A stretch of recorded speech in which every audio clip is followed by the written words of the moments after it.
What's up guys, my name is Marcel, welcome to my YouTube channel One Dapper Street. In today's video I want to offer you guys some inspiration on how to pull off monochromatic looks. We're going to cover the whole range from white to gray, black, and then green, dark brown, light brown, including red. There's 10 outfits for you guys to get inspired, to try and help you a little bit on how to figure out this styling idea of monochromatic, just using one color. It is, once you figure out a few details, very easy to then create a stylish outfit. So let me walk you through look number one.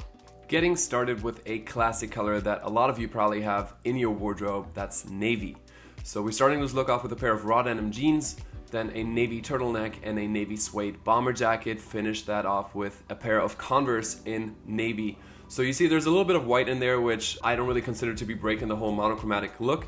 But like I said, you probably have a lot of navy pieces. It's a very elegant and simple way to make this monochromatic look work, and Converse are a affordable way to get colorful sneakers into your wardrobe to really pull that monochrome look off head to toe. Second up, brown, and you saw in the first look already that the colors don't have to match perfectly to be considered a monochromatic outfit. In this case, we have the dark brown up top, that's two pieces from H&M's Blank Staples collection, and on my lower half we've got Paige medium brown 5-pocket pants and Doc Martens in a medium brown as well. Everything is kept a little bit darker so it goes well together, but they're not the same exact brown, but this would still be considered a monochromatic outfit, at least in my brain. You guys can tell me if you disagree with that. But it's a nice casual look, easily put together. Moving on to what may be a little bit late for some of you guys already, an all-white outfit. It is still kind of late summer, the temperatures are taking a long time to really get dropping into those fall temperatures, but here I'm wearing a white Oxford shirt with some gray stripes, which is an easy way to kind of break that all-white aesthetic and make it a bit more wearable. Then we've got high-waisted jeans in white from Zara and white sneakers. If you wanted to adjust this for the fall season, you could throw on a white overcoat, a white jacket. That definitely is a bit more of a bold move, but I personally really enjoy wearing white even in the fall and winter seasons. I think especially then it's a really nice standout look if you know how to pull it off properly. Then we're moving on to green, and you hopefully have seen my earth color video where I talk about all these different brown and earth tones all together, and now we're looking at them separately. We've got an olive green polo shirt, then we've got faded green chinos and forest green dark Chelsea boots. Then finish that look off with a shirt jacket, a utility shirt jacket from Uniqlo. And I wanted to include this because I think this combination is a bit borderline. I think the green of the jacket is throwing off the look just a tiny bit, but I wanted to include it so you guys can see it and judge for yourself how close a color needs to be for it to work easily.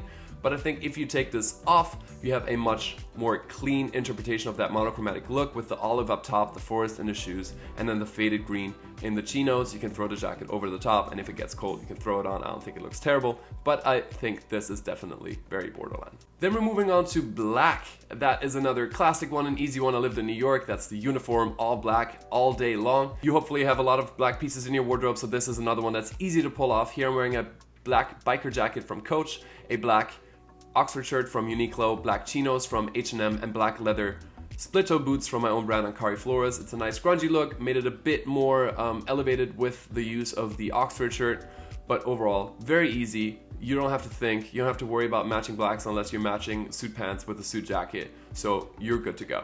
Then we've got gray, the little brother of black, if you will, just like a faded out black. And we know that there's at least 50 shades, and there's several of them in this look. We've got a flannel shirt that in itself has already several gray tones. Then we've got a dark gray jacket up top, medium gray jeans from H&M, and darker gray boots. Overall, it works because I think gray just goes together, especially if you stagger different lightnesses of gray. But even in the shirt where we have some white in the pattern, that doesn't really bother me. It doesn't really break the aesthetic for me overall. So gray is another easy one to pull off, and I think gray jeans generally are a good investment that are more of a standout selection and are actually really versatile. Now a little bit more out the box, we've got light blue. This would be even more out the box if I went for a light blue set, but using these medium wash jeans from H&M as that blue base makes it a lot more wearable. I am combining it with baby blue sneakers and this baby blue long sleeve sweatshirt from H&M. If you want to take it to the next level, you can even add a bucket hat. I'm wearing a corduroy bucket hat from Urban Outfitters, but you definitely don't need to. That is really just to point out that you can always add in accessories, whether it's a small bag, a hat, or whatever, to continue that monochrome theme for the outfit. Moving on to caramel, a very specific medium tone of brown that's very yellowish. So we've got chinos from H&M. We've got, actually the whole look is from H&M. The t-shirt is from the Blank Staples collection, and we've got the bomber jacket. It's almost golden. Finished the look off with a pair of Doc Martens that are unfortunately no longer on sale. I've had these for years, but they're a nice cognac color, tying it back into like a little bit of orange. And I think this is a pretty standout look. It almost looks like gold yellow in that vibe, but it's easily put together. And I think even though it's standout, you can still rock this to many different occasions. A bit easier to pull off, color number 9, beige. So the same color range, but a lot more desaturated, a lot more in the sand color realm. Here we have a pair of skinny ripped jeans from Zara. We've got Converse. We've got a turtleneck from H&M, and then a thrifted trench coat. If you guys haven't seen my vintage video that I uploaded recently, go check that out. But I love this color combination because there's so much variance in it, and it just looks really great. Like the way the trench coat works with the jeans, but at the same time stands in contrast to it. It's a great look for the fall, I think, generally, and a beautiful way to like wear lighter colors as the temperatures are dropping in a monochromatic way. And if you want to take it, same thing, even further, you can add another tone of tan using a bucket hat or any other accessory. I think in this case it might be a little bit too much, but you guys can decide that for yourselves, and I am looking forward to all your comments down below on which was your favorite look. As we move on to the last one, red. Red was definitely the most challenging, even with my abundant wardrobe. We've got these plum colored Dockers chinos, then we've got Bordeaux colored Converse that again have a little bit of white. Then we've got a dark wine colored overcoat and a pretty medium red sweater. And even though these are very different tones, they just work together at the end of the day, I think. It definitely is a bit more experimental than anything else, but red is also just not an easy color to be pulling off monochromatically unless you buy pieces that are meant for each other, aka sets.